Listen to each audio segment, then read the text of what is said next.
Hello sir. Sir আপনি তো জানেন আমার আব্বার ক্যান্সার।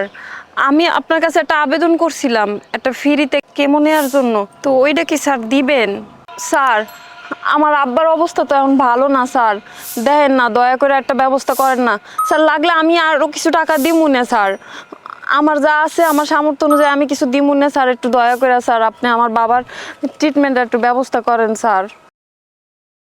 হ্যালো হ্যালো স্যার, কাইটটা দিল? তাইলে কি আমার বাপের চিকিৎসার অভাবে মইরা যাইব? আল্লাহ তুমি একটা ব্যবস্থা করো আল্লাহ। পানি একটাও কি বেচতে পারছো? কইতে বেসুম রে মা, হ্যাঁ? এই রাস্তার মধ্যে একটা মানুষও নাই। তোরে কত করে আমি কইলাম এই পানির ব্যবসা বাদ দে বাদ দে। 3 রাস্তার মোড়ে যদি এতক্ষণ বয়ে বয়ে আমি খরাত করতাম 500 টাকা হইতো, 500 টাকা। না, তুই পানির ব্যবসা করবি।